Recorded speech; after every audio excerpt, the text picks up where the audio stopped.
Your Creative Push, episode 104. There's something to enjoy about being able to have an outlet for your creativity, no matter where it goes.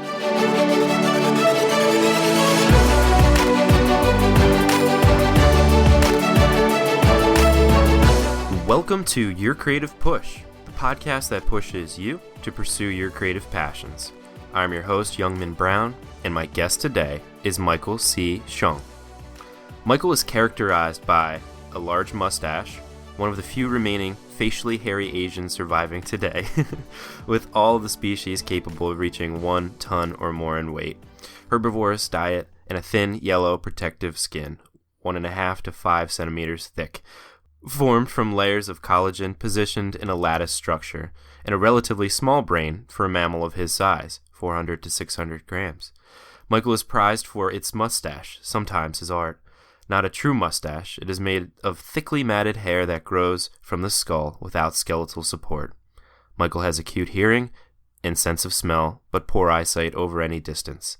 Michael C Hsiung will probably live to be about 50 years old or more. That's the best intro I think that I've ever been able to read on the show, and I do hope that you make it to 50 years or more, and I think that you will. Yeah, I kind of cut myself short there. I should change that last bit, but no thanks. Of course, man. So there's this drawing that you did, which, for whatever reason I fell in love with. It's like the two deer are hugging and this guy's just sitting there watching. Oh, yeah, right. And this is literally how I found you and came to love you and asked you to be on the show. So I guess I have to start out by first asking you about that particular image. Right. It's like two deer hugging in the woods and this guy's sort of peacefully watching. Mm-hmm, mm-hmm. That's an idea. I was just sketching something out, and I think, I always sort of start with the sketching process of just ideas flowing around. And then, as the picture comes about, I start to fill it in, kind of create a scene. And that one in particular, I think I started with a guy sort of sitting there, and I kept thinking, like, what was he watching and where was he? And then eventually, I don't know how, but I just sort of imagined two deer sort of sharing this sweet moment in the nature where, I've been reading nature writers and sort of explorers and stuff, and it's always just, nature is very brutal and all these things, so I kind of sort of like to play off that idea, like, here's a moment where it's really endearing, which is you would never see two deer hugging. Very endearing indeed. So yeah, your style is very, very unique, and I love it. So could you maybe talk a little bit about how you got to this place in your career and artistic pursuits? Has it always been that type of style, or has that kind of evolved over time? A little bit of both. I think, when I started to when I was sketching at a point, I think a lot of my drawings were cruder, but essentially, everything is there, sort of obese skies or facial hair and animals and this type of like motif. And, as I started drawing more and more, I would just become more self-conscious of the things I was doing. When I started showing art with other artists and people who went to art school and all these things, because I kind of came from not art school, I just sort of just jumped into it or was always drawing my whole life, but just started to really develop it. And I think over time I would tighten things up and start to focus on patterns and these types of things that it incorporated into the way I was already drawing. So a lot of times, I can see the difference of old drawings and new drawings, but people might not. They always say like, oh, I could always sort of see your style of what you're doing the whole entire time. And part of that is just, I think, from not knowing, just coming kind of not totally outsider, but just when I was just drawing round heads and, these types of eyes and, everybody's slightly not so proportionate. And then as I was going, my sister's an artist. She'd start to sort of give me sort of hints and tips or just point out things that are just completely wrong, Mm-hmm. So that's super helpful to have a family member or somebody that's really close to you that can give you that kind of guidance as you're going to tell you, oh yeah, that's wrong. Well, definitely. I mean, yeah. She was like the natural artist in our family growing up. She drew everything, and she went to art school. It was just her natural path. And when I got into making art, it was kind of cool because we had something to share. And I looked at her for everything. She'd just be like, you have to figure it out on your own, but this is generally what people do. And here, give me a lot of ideas and stuff like that. So it was super helpful and also kind of stressful. Right. And kind of going along with what you were saying before, you do your own thing basically, but have you ever experienced any resistance with that specifically, where you maybe didn't feel comfortable going down your own path and figuring it out on your own as your sister advised? Yeah, I mean, self-doubt, just having a confidence in what you're making and sort of like, you have to kind of stand behind it and really just when you draw something, your people are going to look at it. People are going to spend time looking at things or asking you questions behind ideas of why you drew it. So, there's that. I think that was part of me getting used to that process, or having a show and just having sort of a general statement or how you're going to arrange things. There's just so much to it, I just thought it was like, oh, I would just draw something and someone would buy it, or I would show it, or, all these things. But there's a lot to know, in terms of showing and having artwork up and ideas behind your idea, Absolutely. Do you experience any other types of resistance, like kind of on a daily basis? Just really kind of persevering and trying to stay, like making things and having that creativity. I mean, now that it's my job and having to make something every day, for a while, there'd be periods of time where I just couldn't, I was just so conscious of what I was doing in the process. It was hard to make stuff. I put pressure on myself to create something every day, or make the new drawing, or make the one that people will like, or, that'll be interesting. And to sort of lock that all out and take that away and just focus on, I'm just going to make something today. And if I don't, I'm not going to resist that.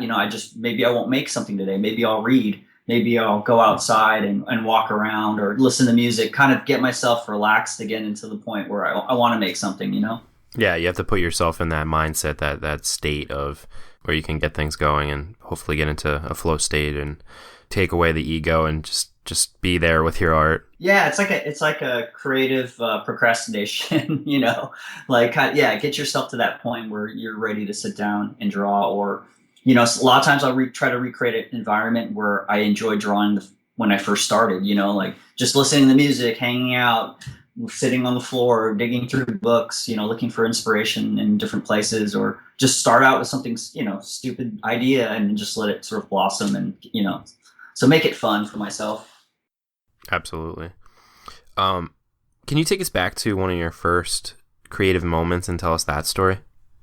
When I think about when I even started just drawing, it was actually I had grown up in Los Angeles, and, after high school, I went to college and up north in California, and I was studying English and something totally different. But I was working and just doing the motions, kind of just what I thought I should be doing. And when that all sort of failed and I had to come back to LA, it wasn't until I was like living with my sister, I didn't have a job, I was trying to figure out what to do sort of with my life, that I sort of spent the time just drawing, like encouraged through friends. And I knew one friend who was starting to become an artist, and my sister was already doing art. So it was just something natural we'd all do, hang out and just like draw, and they would give me pencils and notebooks and pens and stuff, and kind of just put me in that, if you're bored, just like draw something. So I would just start drawing. And it wasn't until I started kind of coming up with ideas and showing friends, it goes back to like the merman. People always kind of ask like, oh, where'd you come out with this idea, merman, blah, blah, blah. And, it was sort of just me drawing and digging into what I'm interested in, which was like mythology and fantasy and all this stuff. So I would like start digging through the internet and just read about unicorns and mermen and just stuff I just grew up I was into, to draw some kind of inspiration. And then that idea kind of came to me, and he's probably one of the first kind of characters I had in my artwork, was the merman, and building his world and having fun doing that. I think that's something that sometimes people get stuck on, is that they are afraid to incorporate the things that they think about all the time, or the things that they thought about when they were kids, into their art as adults, Yeah. For me, like one of the biggest progressions for me was being able to write about outer space, because I think about outer space and like time, and I think about all these like weird things all the time. Even though I'm not anywhere near a scientist, I just like to watch like documentaries about space, so I don't really know that much. But so sometimes you get the like the fear, I guess, of being able to explore something that you're not an expert in. So I think that's something that can hold people up sometimes. Yeah, definitely. I mean, just not, that, and that kind of feeds into your confidence level of what you're doing, or, you know, the fear of failure or just anything. I mean, a lot of times I'll get that where if I have to do something that's sort of out of my element, you know, I didn't really grow up, have the training and materials, let's say. So if I had to paint a mural, like I'm always sort of reserved about that idea, but I know I can do it. It's just that I have this sort of fear in your mind of failure because like, oh, I don't paint every day, or I don't work with paints and this type of thing, and size and time and blah, blah, blah. So, you know, a lot of times conquering that and just doing it, and it's, you know, it's okay to fail. I mean, that's how we learn. It sucks to when it doesn't come out the way you want, but every time that happens, you hopefully learn something, you know? Yeah, and that's the important thing is allowing yourself to be in the position to fail. I think a lot of times we're too afraid of the failure, but then once you fail the first time, you realize that, you know, it's not so bad. It doesn't hurt so bad to fail, and you actually can come out of it even stronger on the other side, and you almost look forward for an opportunity to fail. Right. Yeah. You'll look for the next, you know, I remember that with like, if I had to paint a skateboard, and the first one I did, it wasn't my favorite, and I just couldn't wait until the next opportunity I got, you know, because I was like, you know, now I know how to go into it. I won't make this mistake. And then each time I've been doing it, I'm getting better at it, and it's more enjoyable. Absolutely. Well, do you have a worst moment, like a worst maybe failure, or just a time where, you know, you really struggled with resistance? You know, I think a lot of times that's like, in a weird way, it could be a daily battle. I think as the more I do it, the more I'm into just, you know, trying to make a living off freelance or just art in general. You know, every day you have these moments in your mind where you're like, you'll start doubting what you're doing, or if things don't sell, or if you don't get jobs or emails or months in these periods of time. I feel like that is the new daily resistance that you find, and you know, you have to power through those moments, but it's harder, you know, because the longer you've been doing it now, for me, it's been maybe like almost 10 years now, but a lot of times I'll think, what about when I'm 50? Like, what am I going to do? And how am I going to keep this going? Am I going to keep a web store? Like, will I be able to keep all this going? And I think, you know, trying not to focus too far in the future and worrying about things that you can't control, and just focusing on, you know, the present and what I can do. So, but I think that's a daily resistance battle I have. Yeah, and what's the number one advice for that? Because I think that is something that a lot of people struggle with, especially not knowing, you know, as like new social media platforms come and go, and ways of making money like Etsy. I don't know if it's on its way out or not, but there's just different ways to do things. So I think there is something to be said about, you know, trying to stay ahead of the curve though, and paying attention to that. So where's the line that you draw? You know, I think it's somewhere, you know, it's basically, you know, being open to new things and adapting. I mean, I remember when I was even drawing early on, and I was using a lot of these social media platforms before a lot of artists that I knew were even doing it, or when it was even before it was even encouraged. You know, galleries would say like, "Oh, don't do that. Don't have your image all over the internet," kind of thing.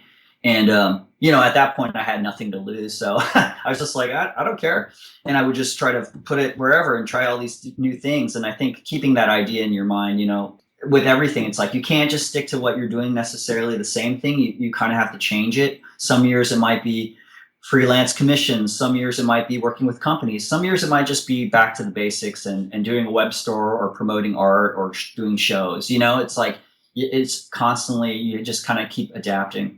Yeah, just keep adapting and try not to worry too much or stress out about it too much. Yeah, exactly. On the flip side, do you have a best moment where you like really crushed resistance, or just a really cool time in your career?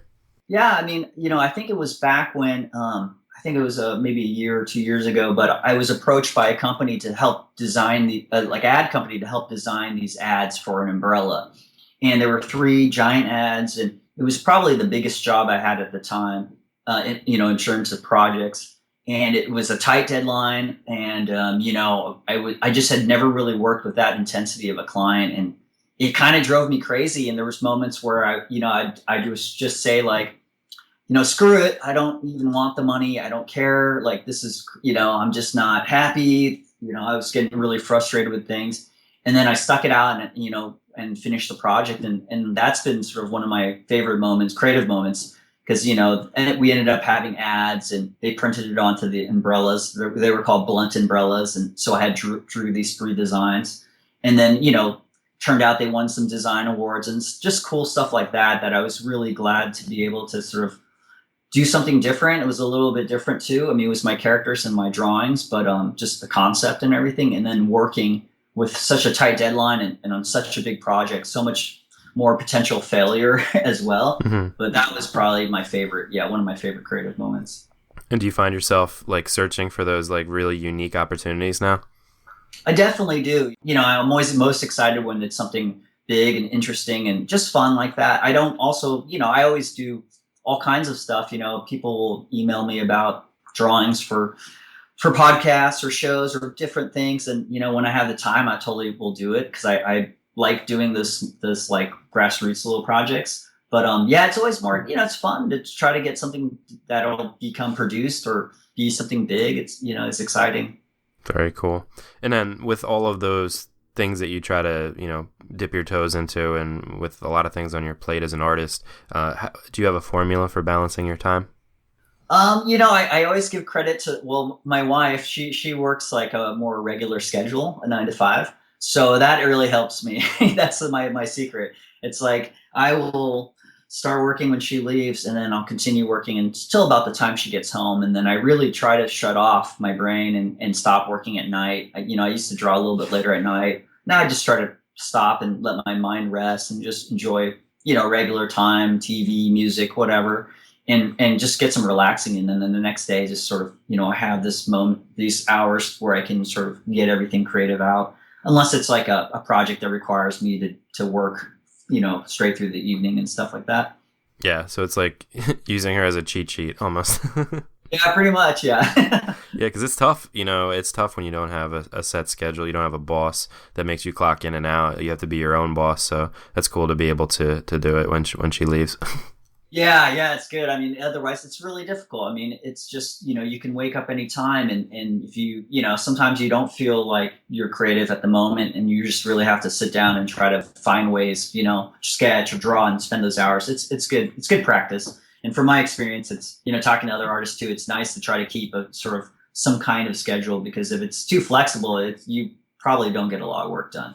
Yeah, and when you keep a schedule, I think your body kind of responds to it too. It's just like it's ready to do the work because it's done it, every day for the past whatever. Yeah, for sure. And it's also, it depends on like when you're at most focused. There's a lot of artists probably work at night. That's the best for them. And for me, it's maybe during the day or in the morning. And so it's just like kind of figuring out your own clock as well. For sure. Michael, what would you say that art and creativity brings to your life? Gosh, I mean, it's really given me everything like. It's just given me an identity, a confidence, it's a lot of joy. I mean, new friends, new experiences. It just it kind of really allowed me to tap into all these different parts of my life that I've now, now I feel like I found the thing I'm going to do no matter how it goes. And before that, I was just sort of, working, and I was kind of just meandering a lot. I had no idea what it was I was into. I knew I wanted to do something creative, but at the time I didn't have many choices. So I hurt from those experiences. But now it's like, yeah, having art and just drawing and, the fact that it brings people joy or smiles, or, if you laugh at my bio or you enjoy drawing, it means a lot. It's nice to be reminded of those moments, because that's really what's the most fun about it. Absolutely. Like I said, when I found your Instagram, there was a big smile on my face, and I think that's really special to be able to accomplish as an artist, to just have this, you give off this just happy vibe. Yeah. No, that's great. That's how it should be. When you look at it, yeah, it should be happy, weird, all kinds of stuff, but that's good. It should bring a smile to your face. Do you have a greatest inspiration?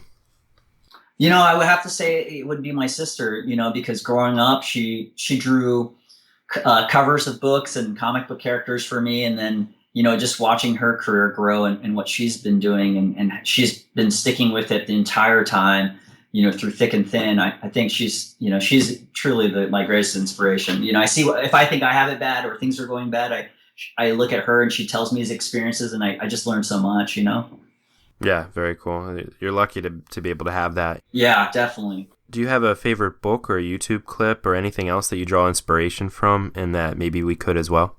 Well, definitely I have a lot of books, Cool. favorite books, but I would say recently I read a really good book, It's Peter Fruchin. It's his like kind of his bio or an experience he had, but it's called Vagrant Viking, and it's about travels he's taken up in Greenland and that whole area. It's fascinating. I mean, it's there's stories of survival and just nature at the time, and just I don't know. It's really interesting stuff. And when I was reading that, I just unconsciously or subconsciously, I would just draw so much inspiration from it. But he has moments where he's there's a story about him being trapped in this like snow-packed bed, and he wakes up and he's frozen in it, and he can't get out, and he realizes he's going to die. So what does he do? He kind of remembers seeing his sleigh dogs, like when they took a crap, that it would freeze. It was so cold. So he actually shat himself and molded it into a chisel and freed himself from this ice Oh my trap. God. And then he lost his leg in the process. I mean, it's like, I just love stuff like that sounds like fiction or they're just so strange. And I just I'll end up drawing something hopefully that incorporates that or, things of that nature. But I love tidbits like that. Yeah, that's a pretty cool metaphor. If you ever, Yeah. if you ever feel creatively stuck, just make a shit chisel, and then you'll be able to get yourself out. Exactly. I love it. Vagrant Viking. We will link that in the show notes page at yourcreativepush.com/104. Michael, it is time for the final push. This is where I ask you to reach to the microphone and grab the shoulder of one of the listeners that you've already inspired today that's thinking, maybe I could do this too, or maybe I need to get back to work, and give them your best advice and push them to do it. I would definitely say if it's, if you drawing or photography or whatever, cooking or whatever it is that you always end up thinking about doing, just allocate some time and do that every day more and more, on your weekends or whatnot. And, it'll just sort of naturally grow or if it grows to however it grows, like wherever it becomes, enjoy that. That's like your own thing. And there's something to enjoy about being able to have an outlet for your creativity, no matter where it goes. Don't worry about how far it's going to go. Just focus on what you're doing presently, Absolutely. And don't stress too much about the small things and the things that you can't control, as we were talking about before. Definitely. I love it, man. Thank you so much for coming on the show today and for giving us that push. My pleasure. And you can find Michael on his website at michaelchsiung.com. That's Michael CHSIUNG.com. His store, where you can find all of his awesome art and purchase it, is fighttothedeth.bigcartel.com. And on Instagram and Twitter, he is Michael C Hsiung. And of course, you can find everything we talked about today at yourcreativepush.com/104. Michael, thanks again, man. Oh, thank you. So much fun. Thank you so much, Michael, for coming on the show. Remember, guys, to pursue your creative passions in the most authentic way you can. If it deviates from whatever is considered normal, I think you're onto something. Don't be embarrassed by that. In fact, embrace that and push it further to develop your own style so that when somebody looks at a piece of art or listens to the first few notes of a song or heads to your Instagram page promoting whatever it is that you do, they're immediately hit like a ton of bricks with your style. They know exactly who it is that's doing it just by looking at what you do. That's an amazing thing to have, and you should embrace it. Embrace those differences. And if you have not checked out Michael's work, please do. It will put a smile on your face. He actually, after the interview, sent me a little care package with some personalized drawings and some of his other work. It was super sweet. So he's such a nice guy, and you definitely have to check it out. Hit up the show notes page at yourcreativepush.com/104 to check that out. On Friday's show, we have Randy Bishop. For me, part of the reason, the biggest reason that I got into art, and I don't think I even realized this as a kid, but the thing that drives me to create more than anything is storytelling. The effect that something that's done really well has on someone's emotions. If you do something really well, particularly something creative like music or writing or art, it has the power to touch people in ways that other things just can't.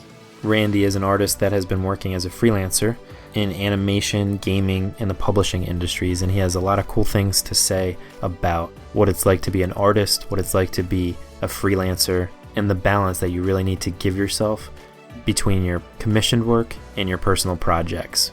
And I really enjoyed my conversation with him, but that is for you on Friday if you need the push again. But for today, hopefully you are inspired to go and get your work done. So go and get it done. Thank you so much for listening and subscribing. I love you all and I love what you do. Have a great and productive day, and we will see you on Friday. Bye, everybody.